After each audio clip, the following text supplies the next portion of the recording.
My name is Walter Grayson. I'm 76 years old, a retired stonemason from Lawrence, Kansas. I built this house with my own hands in 1982, every brick laid, every nail hammered by me. Back then, it was just me, my wife Elaine, and our little girl Joanna. The lot was cheap, the land soft, the winters harsh, but I didn't care. We didn't have much, but we had plans, and this house was the center of them. It wasn't just a roof or walls. It was where birthdays happened, where the backyard smelled of burgers and charcoal, where Elaine would sing to the radio while making pie, and where Joanna would run through the sprinkler in her Easter dress, just to see her mother gasp and laugh. It was never a mansion, but over the years, as new paint came and went, new plants bloomed and withered, and the roof creaked with age, it became something deeper than just property. It became proof of a life built by love, hard work, and repetition. Elaine passed 6 years ago. Stroke. Sudden.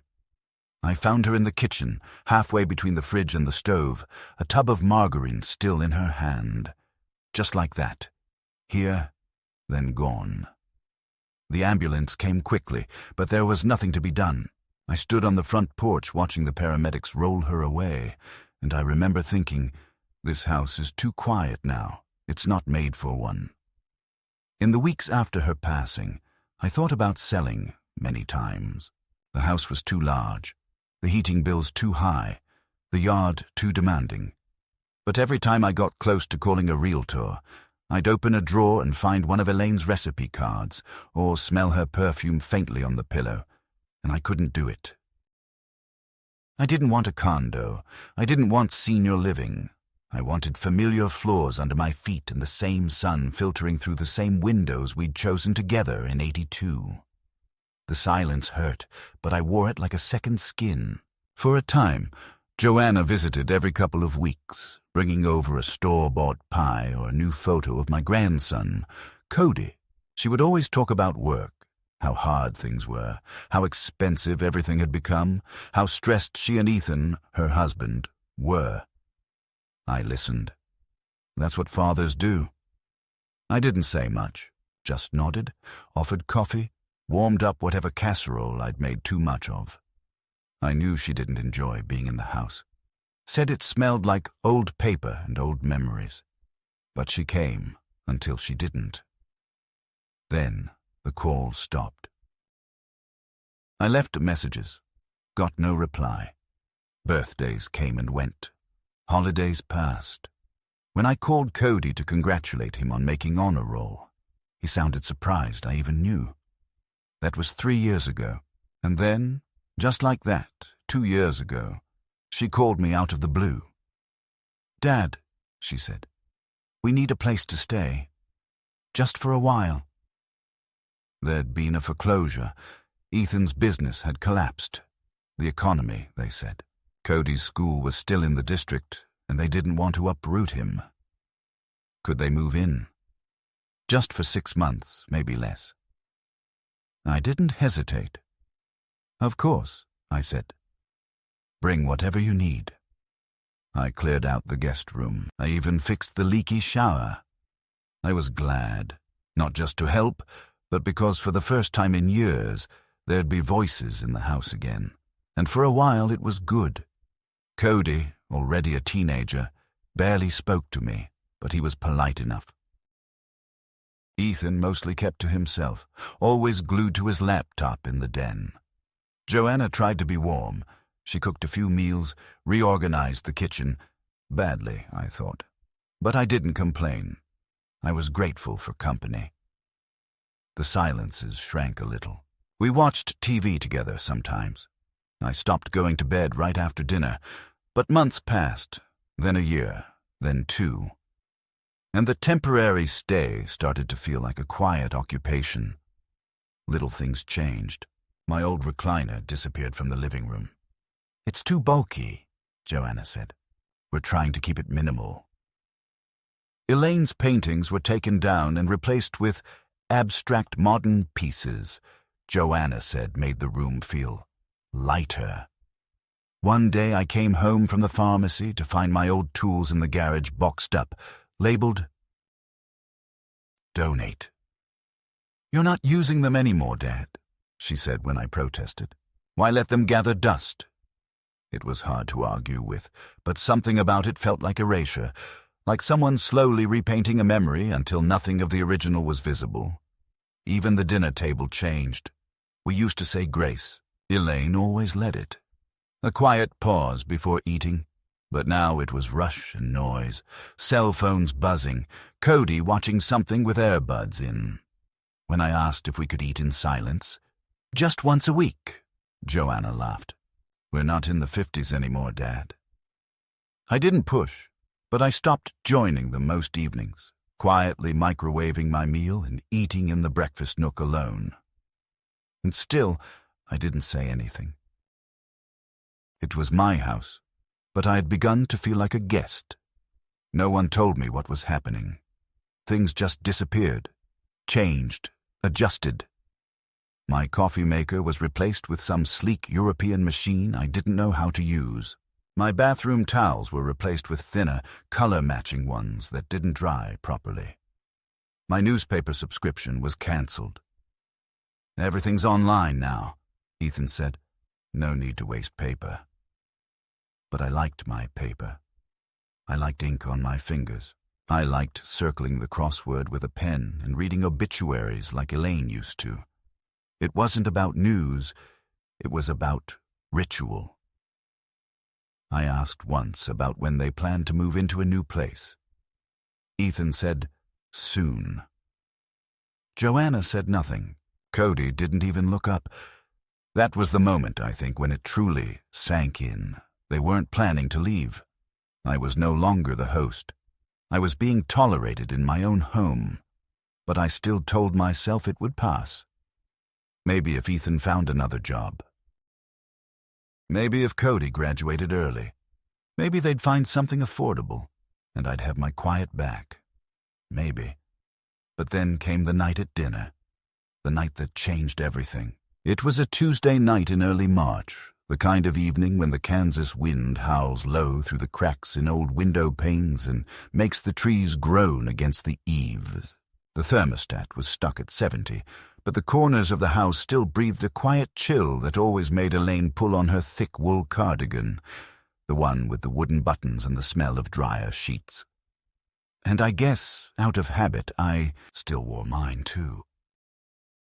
Dinner was roast chicken, green beans, and boxed mashed potatoes. Joanna's doing. She'd found a new marinade recipe online and was proud of it, describing each step with the confidence of someone who'd learned to cook by watching influencers instead of family. Ethan said little, as usual, preoccupied with something on his phone, and Cody sat to my left, earbud in one ear, stabbing at his food with the bored indifference only 17-year-olds could perfect. I'd poured myself a glass of lemonade, the homemade kind I liked, tart, pulpy, not that pre-sweetened nonsense, and offered it to Cody, who refused with a half-muttered, "I'm good." There was no grace, no clinking of glasses, no small talk. Just the scrape of cutlery and the humming undertone of a house no longer mine. Halfway through the meal, Cody reached for the salt shaker, and in doing so, knocked over his glass of water. The cup clattered against his plate, sending water across the tablecloth and dripping into my lap. I let out a short gasp, more from the cold than anything else, and instinctively pushed back from the table. The reaction wasn't dramatic. I didn't shout, didn't curse, didn't accuse. I just looked at him and said, in a voice perhaps a bit firmer than necessary, "You might say excuse me when you spill something, son. That used to be the polite thing to do at dinner." It was a sentence pulled from 100 similar moments from the past, the kind of thing any father or grandfather might say without malice. A reflex of discipline, a simple call to basic respect, or perhaps even a subconscious grasp for a time when such manners were second nature. Joanna froze with her fork halfway to her mouth, her eyes locking onto mine like I'd just spoken something sacrilegious. Cody muttered, "Sorry," without meeting my eyes. and reached for a paper towel, but Joanna's face had gone red. Not with embarrassment, not with concern, but with heat, with rage. She slammed her fork down hard enough to rattle the silverware, stood up so quickly her chair scraped back against the wood floor with a sharp, violent screech, and glared at me like I had just insulted her in front of strangers. "You know what, Dad?" she snapped, her voice shrill and sharp, cutting through the air like a blade. "If you're going to keep acting like this, criticizing everything, making everyone uncomfortable in this house, then maybe it's time you started paying rent. Or maybe you should just leave." The room went silent. Ethan looked up from his phone, his mouth slightly open, as if even he hadn't expected that outburst. Cody sat frozen, the paper towel in his hand, soaked and crumpled, staring at his mother as if she'd grown a second head. I blinked, unsure if I'd heard her right. I felt my ears ringing like the air had been sucked out of the room. My hands, wet from the spilled water, began to tremble. Not from the cold, not from age, but from something deeper. Shame, humiliation. The kind of sting that starts in the chest and works its way outward, turning your skin raw.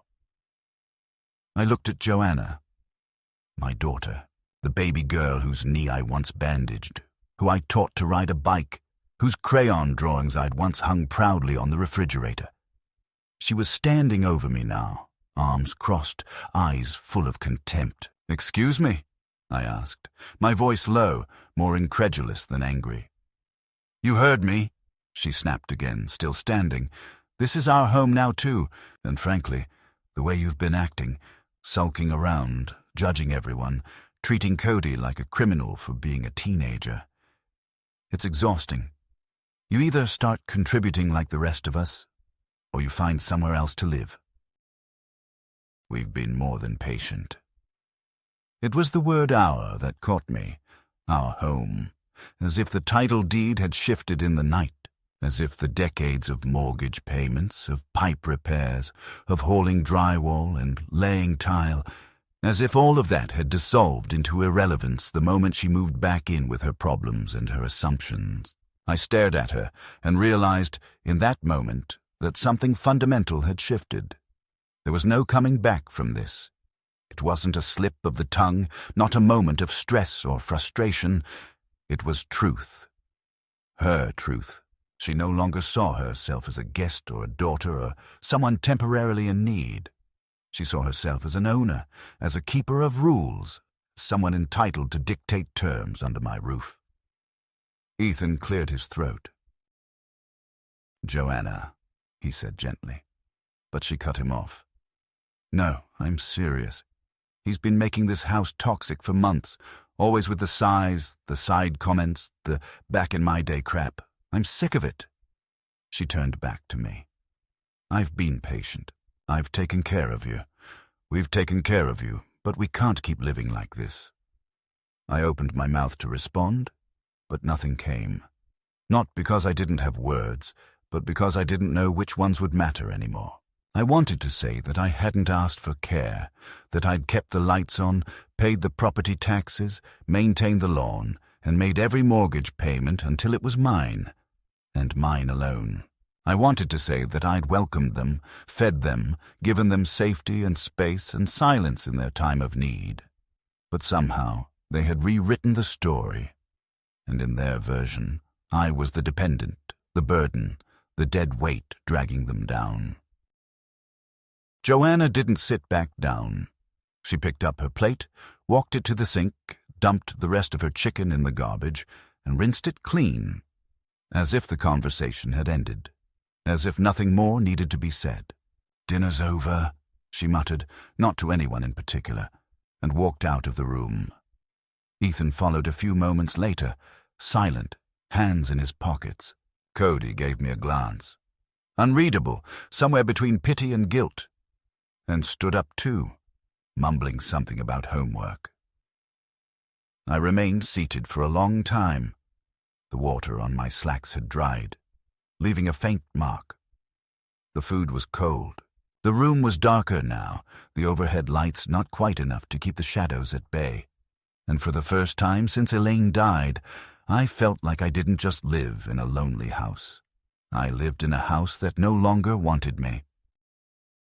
I sat at the table long after they had gone upstairs, staring at the half-empty glass of lemonade and the reflection of my own tired face in the darkened kitchen window. I didn't cry.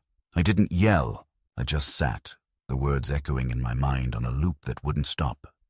Pay rent or leave.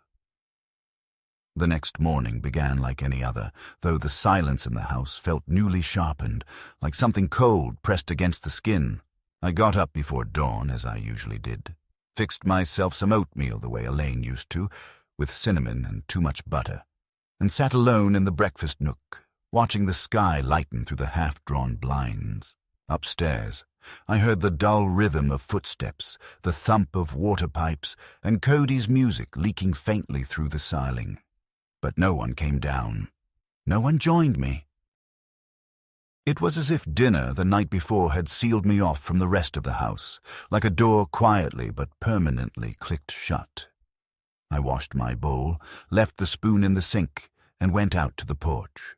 The wind was sharp, pulling dry leaves across the driveway in scattered clusters. It looked like it might snow later, though the sky wasn't ready to commit.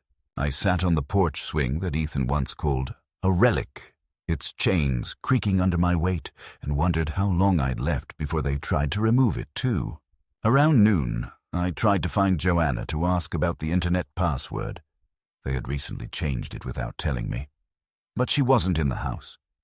I knocked on her door and waited, then peeked inside.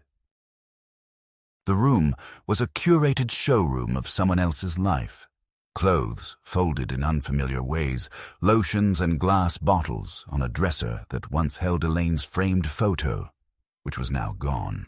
The house was still physically mine, but spiritually it had been evacuated of me. My things had been replaced, my routines erased. I went to the garage, needing to feel something that was still mine, and pulled open the cabinet where I used to keep my tools. What I found was a set of labeled bins: donate, trash, and misc. Inside were my old socket wrenches, my late father's level, the wooden toolbox Elaine gave me for our 5th anniversary. Everything was in the donate bin. I stood there a long time, looking at the splinters of my life organized like useless debris. When Joanna came back, I met her at the door and asked why my tools had been boxed. She shrugged, not unkindly, but with a casualness that stunned me. "You haven't used them in years, Dad. We thought it was time to make space.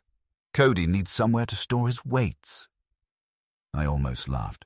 My tools, my garage, now secondary to a teenager's half-hearted fitness phase. I didn't argue, but something in me pulled back, like a gate closing slowly. That night, they didn't call me for dinner. I stayed in my room and ate a cold sandwich, listening to the muffled sound of conversation downstairs. Laughter. TV, clinking plates. I could make out words like finally and boundaries and peace, though I couldn't be sure. And I didn't want to ask. The next few days brought more small humiliations. The thermostat was set to 68. To save money, Ethan said. And when I tried to raise it, I found they'd installed a passcode lock. I asked Joanna for it, and she told me she'd handle it if it got too cold. My newspaper, which I still subscribed to despite their repeated mockery, was no longer arriving. I called the distributor, who told me the cancellation had been requested by someone named J. Grayson. When I confronted Joanna, she said, "It's outdated, Dad. You can read all the same news online. There's no reason to waste money on print." But it wasn't about the news. It was about sitting with my coffee and ink-stained fingers and pretending for 15 minutes a day that the world hadn't moved past me entirely. Then there was the matter of Elaine's things. I kept most of her clothes in the hall closet, not because I was holding on, but because I didn't want to pretend she never existed. Her winter coat, the blue one with the velvet collar, still hung near mine. I noticed it was missing one morning and found it stuffed in a garbage bag labeled donation. Joanna looked surprised when I brought it to her. "Oh, that old thing? I didn't think you'd notice. It's been 6 years, Dad. Maybe it's time you started moving on." I didn't respond. I just took the coat and returned it to the closet. Later that evening, I moved it into my bedroom, locking the door behind me. Something had changed in my posture after that. I stopped trying to explain myself. I stopped asking for things. I began instead to observe. One afternoon, Ethan's car was gone and Joanna was out shopping, so I walked into the living room, a place I'd avoided since they rearranged it, and stood for a long time surveying the walls. Every trace of Elaine was gone. The cross-stitch she made in '89, the family photo from Christmas in Branson, even the little wooden clock she loved, all gone. In their place were abstract canvases, cold and colorless, and a metal sculpture that looked like a twisted coat hanger. I turned on the TV, hoping for noise, and was greeted by a streaming account I didn't recognize. My saved shows were gone. My settings, deleted. New profile, guest, greeted me in bold letters. I didn't watch anything. I just turned it off and sat on the couch that had once held all three of us, me, Elaine, and Joanna, wrapped in a quilt, watching Wheel of Fortune and shouting answers like it mattered. That night, I overheard Joanna and Ethan talking in the kitchen. I was in the hallway, not hiding exactly, but standing quietly in the shadows as they poured wine and whispered like teenagers plotting mischief. "I don't think he's going to budge," Ethan said. "He's stubborn. He thinks we owe him something just because he built this place." Joanna's voice was lower. "Well, he does owe us. We've been patient. We've taken care of him, and he still treats this place like it's his kingdom. Maybe it's time we made things official." "What does that mean?" Ethan asked.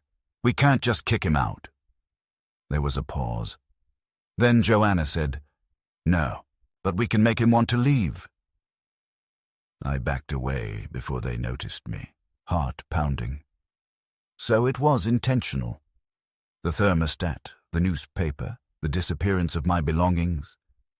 It wasn't carelessness. It was a campaign. They wanted the house. They wanted me gone, and they wanted to push me out slowly enough that they could still look righteous doing it. That night I sat in my room, door locked, staring at the blue coat on the chair and the envelope on my nightstand. The one with the original deed and tax records I kept tucked away in case of emergencies. I pulled out the papers and read them slowly, the way Elaine and I had all those years ago when we first signed them. My name was still there, alone, undivided. No co-owner, no amendment. Just me, Walter Grayson, owner. And in that moment, for the first time in a long while, something inside me reawakened. A sense of quiet fury. Not the kind that erupts, the kind that sharpens, the kind that remembers what it means to be a man who built things with his own hands. They thought I was weak because I was quiet. They mistook silence for surrender, but they had forgotten something. This house was not their inheritance. It was not a favor. It was not a shared space or a compromise. It was mine, and now it would become a weapon. The next morning, I left the house before anyone else was awake. I didn't want to answer questions, didn't want to explain where I was going, and truth be told, I wasn't even sure myself what I planned to do. I only knew I couldn't stay idle anymore, waiting for them to corner me into obedience. I took the old Ford, the one they rarely used anymore, and drove to the other end of town to visit Harold Kinney, my longtime friend and the attorney who handled the paperwork when Elaine and I first purchased the house. We hadn't spoken in months, not since his retirement, but when I called and told him I had a question about property law, his voice warmed instantly and he said, "Come over any time." His house was the same as I remembered, same porch swing, same ivy, crawling up the trellis, Same faint scent of tobacco from his pipe, even though he quit smoking 5 years ago. We sat at his kitchen table, and I laid out the deed, the tax records, and explained everything. Not in bitterness, but in clarity. Harold listened without interrupting, nodding occasionally, his eyes narrowing as the story unfolded, especially when I told him about the thermostat lock, the newspaper cancellation, and Joanna's outburst at dinner. When I finally fell silent, he leaned back, tapped the corner of the deed, and said, "They're trying to force your hand, Walter. That much is obvious. But legally, you're in the clear. The property is solely in your name. They have no rights here. You could evict them tomorrow if you wanted." That word, evict, sat strangely in the air. I wasn't looking for revenge, and I wasn't interested in dragging my daughter and her family through legal mud. But I had to face what had become undeniably true. They were no longer here out of gratitude or need. They were here with a sense of entitlement, with a strategy, and most painfully, with contempt. I asked Harold what my options were, assuming I didn't want to press charges or involve courts just yet. He scratched his chin, his fingers drumming the table slowly. If you wanted to sell the house, you could do it outright. No permissions needed. List it, show it, close it. They'd have 30 days to vacate after the sale. Of course, they could fight it, but they wouldn't have a leg to stand on. That's the cleanest route. I nodded, not saying anything. The idea felt radical and oddly liberating. Sell the house I built, the house Elaine made into a home, the house they now treated like their kingdom. On the drive back, I passed the diner where Elaine and I used to go every Saturday after church. I hadn't been there in years, but something pulled me to stop. I sat in our usual booth by the window, ordered the same pancakes and bacon she used to love, and stared at the steam curling up from the coffee. And I thought about what this house had become, not a place of memories, but of siege. Not a sanctuary, but a battlefield. I'd been holding on to it like it was sacred, but perhaps sacred things need to be protected, not clung to blindly. Maybe honoring Elaine didn't mean keeping the same walls around me until the day I died, slowly shrinking under the pressure of others' convenience.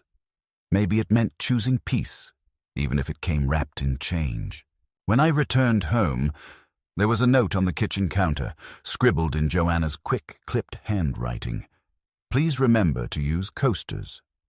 The dining table is real oak, and we've already had some water rings. Jay." I stared at it, then folded it once and placed it in the trash. Upstairs, I heard her on a Zoom call, her voice bouncing confidently through whatever pitch she was delivering. Ethan was in the backyard, raking leaves I never asked him to rake. Cody was nowhere to be seen. I walked quietly into my bedroom, pulled out the yellow legal pad I kept in the drawer, and began making a list. Step 1. Contact a realtor. Step 2. Retrieve all documents and store them off-site. Step 3. Secure finances. Step 4. Do it quietly. That night, after everyone had gone to bed, I opened the laptop they'd gifted me last Christmas. A clunky, overcomplicated machine that I never really took to, and searched for local real estate agents. I found a woman named Valerie Tran with good reviews and a reputation for discretion. I sent a short inquiry, just enough to open a door. Then I shut the laptop, turned off the light, and lay in bed staring at the ceiling, feeling not anxious, not sad, but resolved. I thought of Elaine, of the way she used to say, "Sometimes the hardest thing isn't fighting, it's leaving with your dignity." I knew she'd understand. I think in some quiet way, she'd have done the same. 2 days later, Valerie called me back, her voice brisk and professional, but not without a note of warmth that made me feel, for the first time in months, like I wasn't just some aging man fumbling with decisions too large for him. She said she had received my inquiry and wanted to set up a discreet meeting, assuring me she understood the sensitivity of my situation and had worked with older clients who were in similar conflicts with family members over property. We arranged to meet at her office, a modest place tucked in a strip mall across from a grocery store, and I drove there on a Wednesday morning when Joanna thought I was at the pharmacy. Valerie was younger than I expected, perhaps in her early 40s, sharp-eyed, with a crisp navy suit and a directness that reminded me of Elaine in her working years as a school secretary, the kind of directness that wastes no time on flattery, because clarity is a form of respect. I laid out the situation: my daughter, her husband, their son, their slow transformation of my house into something I no longer recognized, and the outburst at dinner that had finally made me realize the house was no longer a home. Valerie listened closely, took notes, asked precise questions, and when I was done, she tapped her pen against her notepad and said, "Mr. Grayson, you are the sole legal owner of this property. That gives you complete control. If you wish to sell, you can. They cannot stop you. They may resist, but the law is on your side. The key is timing and how much discretion you want. We can list quietly. We can pre-arrange buyers who specialize in fast closings, and we can make sure that when the hammer falls, it falls decisively." I walked out of her office with a mixture of dread and exhilaration, a sense that a line had been crossed and the path ahead could no longer be undone. Back home, Joanna was waiting in the kitchen with her arms crossed. "Where were you?" she asked, her tone accusatory, as though I were a teenager out past curfew. I said calmly that I had been running errands, nothing more. She narrowed her eyes but said nothing, only muttered something under her breath about communication and stormed off. That night at dinner, she announced loudly that boundaries were necessary in this house, that everyone should start contributing equally, and she suggested we set up a family account for shared expenses. Ethan nodded along dutifully, though he barely looked at me, and Cody kept his eyes on his plate. I didn't respond, not yet, but I felt the weight of the deed in my pocket like a silent counter-argument to everything she said. The days that followed brought sharper blows. My recliner, which had already been moved to the garage, was suddenly gone altogether. When I asked, Joanna said she had arranged for a donation pickup. It was falling apart, Dad. No one needed that eyesore. You should thank me for freeing up space. I stood in the empty corner of the living room, staring at the blank spot where I had spent countless evenings with Elaine, and said nothing, because I knew if I opened my mouth, my anger would spill in ways I might not be able to contain. Later, I went into the garage and found not only the recliner gone, but also several boxes of Elaine's old cookbooks missing. When I confronted Ethan about it, he shrugged and said Joanna told him to put them on the curb for pickup. They were moldy anyway, he added, as if that excused it.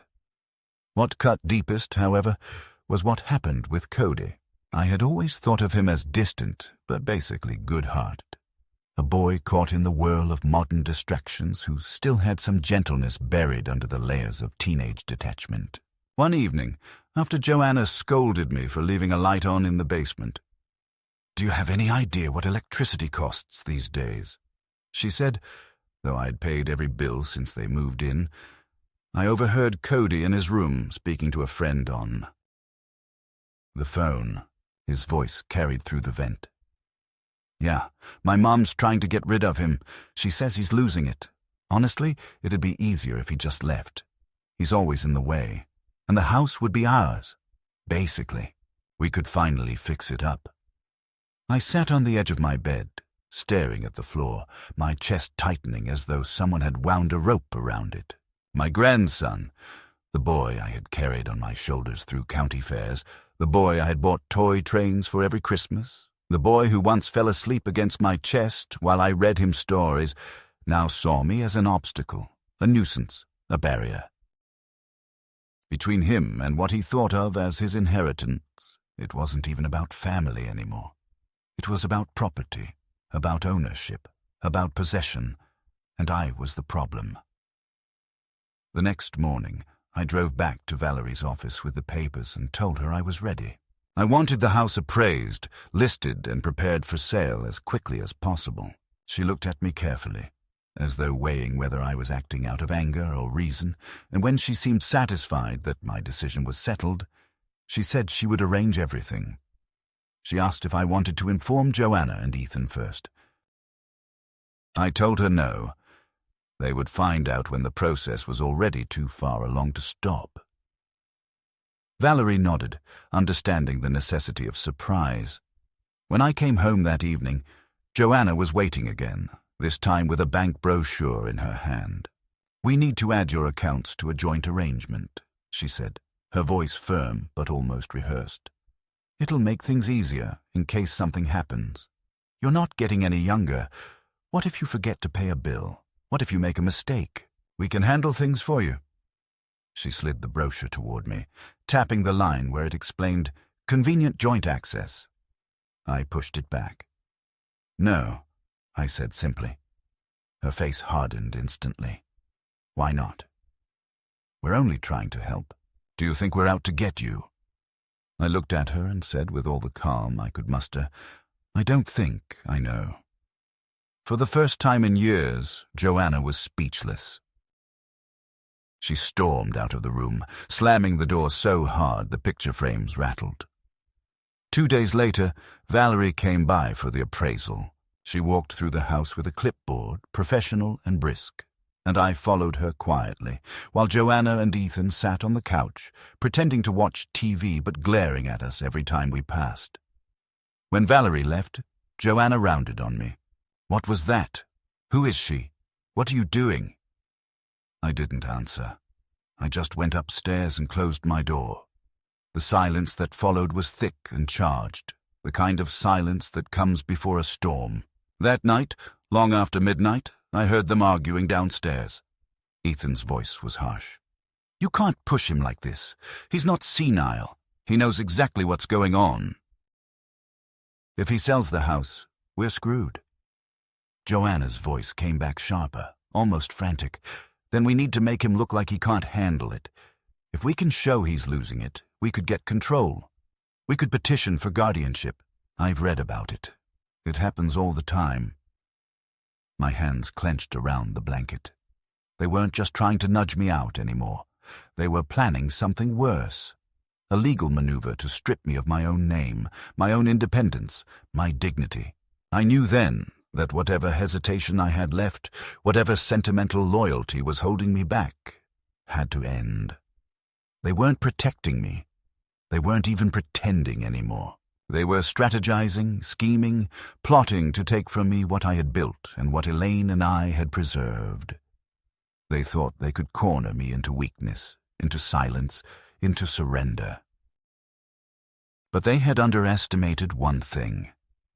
I had nothing left to lose but pride, and pride, once cornered, can become a blade.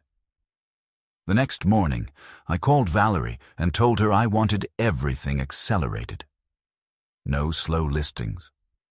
No gentle delays. I wanted buyers lined up, contracts drawn, papers ready.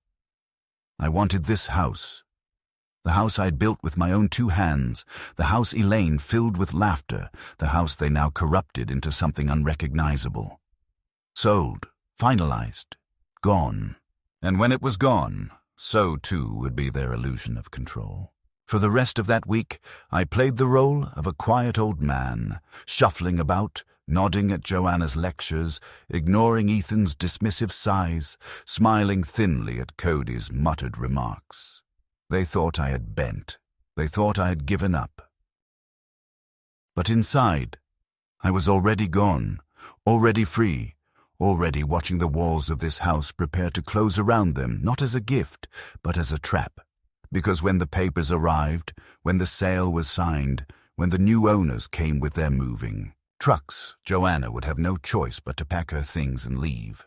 And in that moment she would understand too late what it meant to underestimate the man who built this place brick by brick, nail by nail, memory by memory. The day of reckoning came on a Saturday morning when the realtor arrived with the buyers, a young couple with 2 small children who were already running across the front lawn, laughing as if the place were theirs. I'd scheduled the showing deliberately for the weekend, knowing everyone would be home. When Valerie pulled up in her sedan and the family followed her, Joanna was in the kitchen making coffee. She glanced out the window and saw them, and for a moment her face registered confusion, then dawning recognition, and then the kind of fury that burns without warning. She stormed into the hallway just as Valerie rang the bell, her voice sharp and cracking. "What's going on? Who are these people?" I stepped forward, calm, steady, holding the deed like a weapon. "These," I said, "are the potential new owners. I'm selling the house." Ethan appeared from the den, his jaw tightening, his face pale. Cody came halfway down the stairs, his earbuds dangling, staring in disbelief. Valerie, composed as ever, introduced herself to Joanna and Ethan as if nothing unusual were happening, explaining that she was here to show the property and that all arrangements had already been put in motion.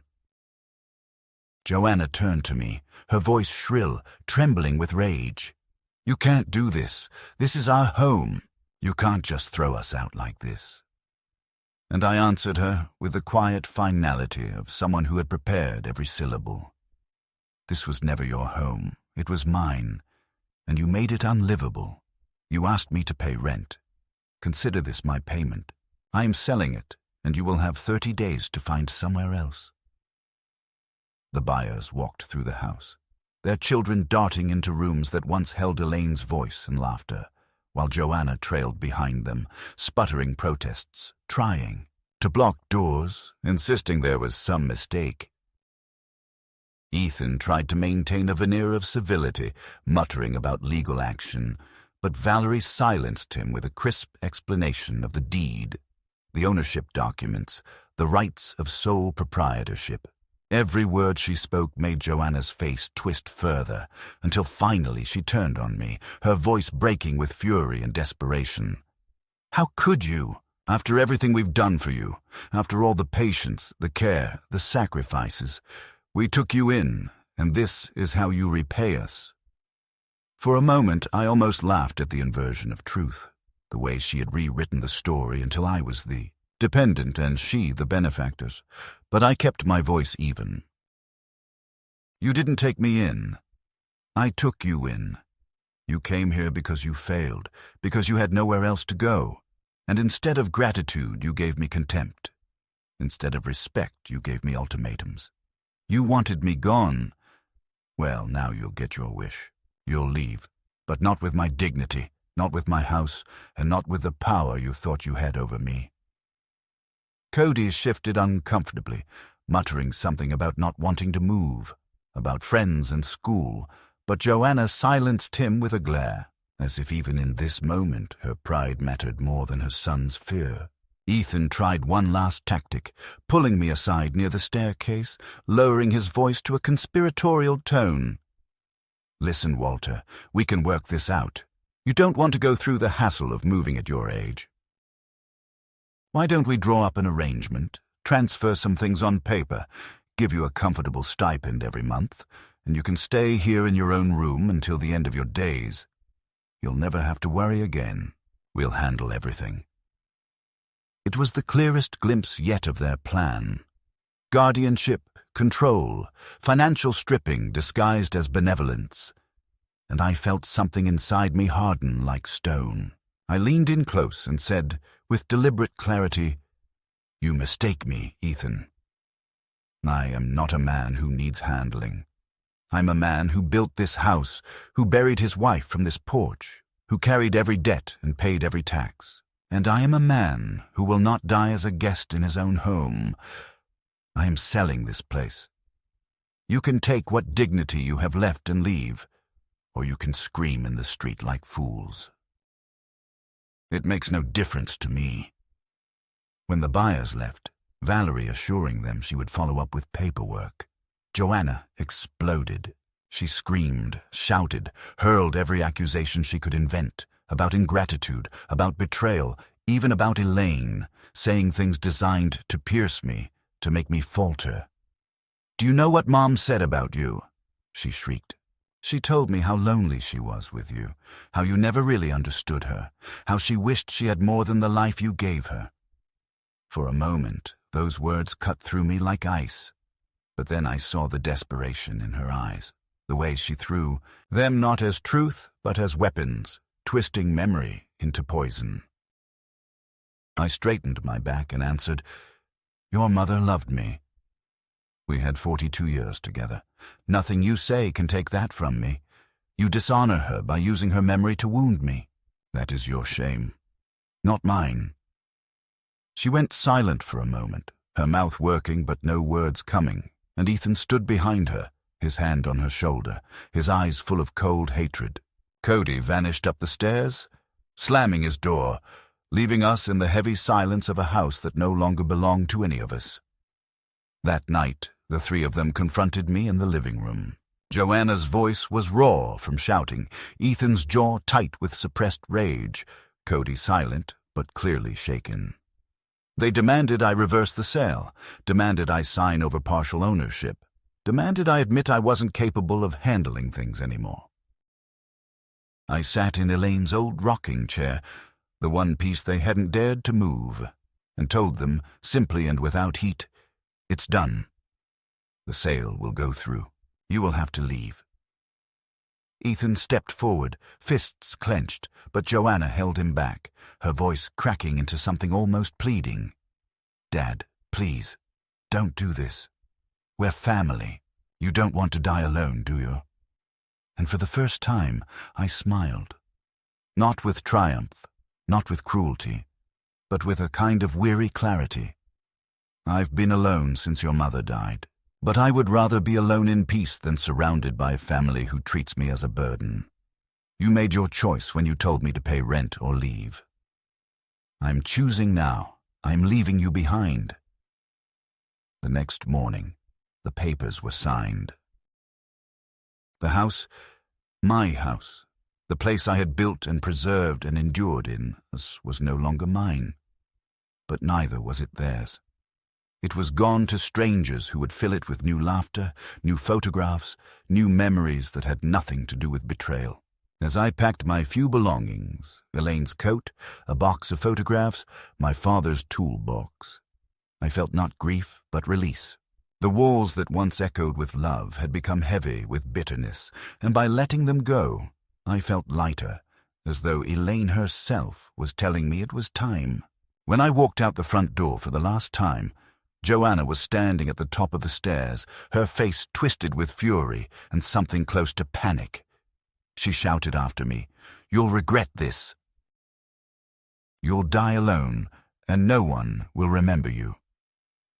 I didn't turn back. I simply stepped into the sunlight, closed the door behind me, and walked to my car, and for the first time in years, I felt free. The weeks after the sale passed in a blur of boxes, signatures, and logistics, yet beneath all of it ran a current of clarity I had not felt in years. I moved into a modest two-bedroom apartment near Clinton Lake, a quiet complex with wide balconies and neighbors who minded their own business, and though it was smaller than anything I'd lived in since my 20s, it felt exactly right. The first morning I woke there, I brewed coffee on a cheap but reliable machine, spread out the newspaper I'd reinstated, and opened the sliding door to let in the sound of waterfowl lifting from the lake. For the first time in 6 years since Elaine's death, the silence around me did not feel oppressive. It felt like space. Space to breathe, to remember, to exist without correction or criticism. I had packed only what mattered. Her blue coat, the photo albums, the wooden clock, my father's tools, and the legal pad filled with my scrawled notes. Everything else I left behind, and in leaving it, I discovered how little of it I truly needed. Joanna tried to reach me in the first week, sending angry messages, demanding explanations, alternating between threats of legal action and desperate appeals for reconciliation. I did not respond. Then came Ethan's emails, full of veiled threats about reputation, about how this looks to people who know you. I ignored those too. Cody sent one text, just one, late at night. "I'm sorry, Grandpa. I didn't mean what I said." I stared at it for a long time before answering with 4 words, "Be better than this." He never replied, and I doubt he will, but perhaps someday he will remember that moment when he has a house of his own and understands what it means to protect it.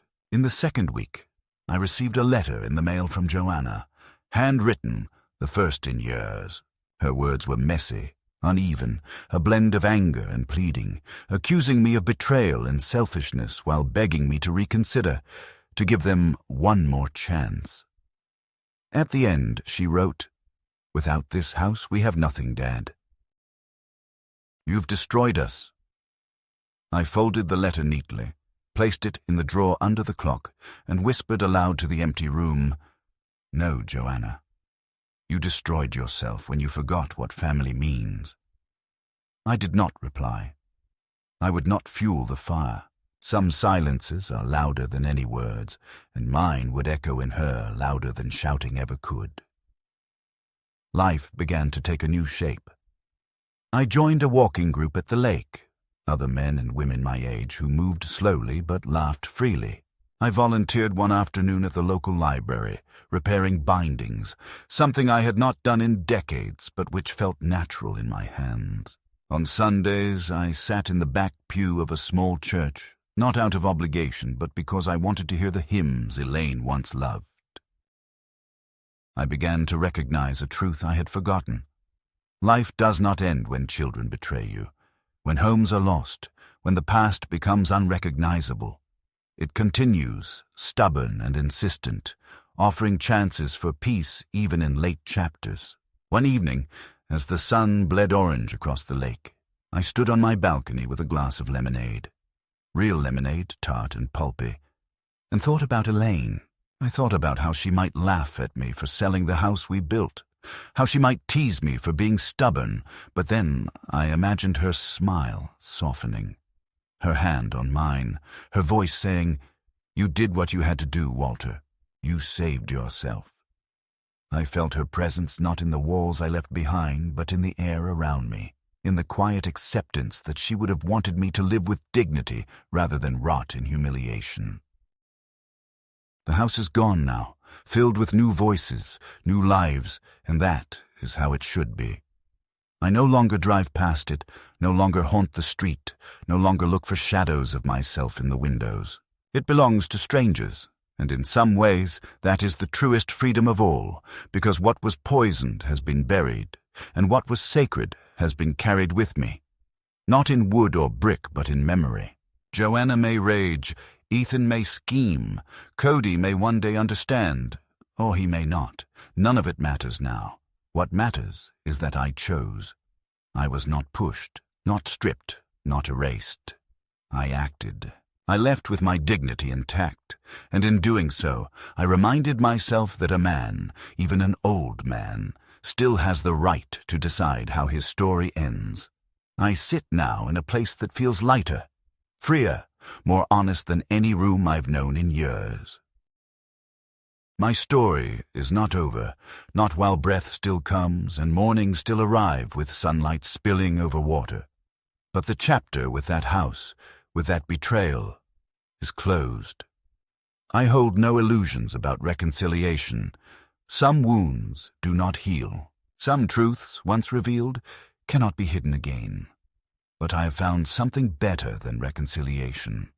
I have found peace, and peace, at this age, is the rarest victory of all.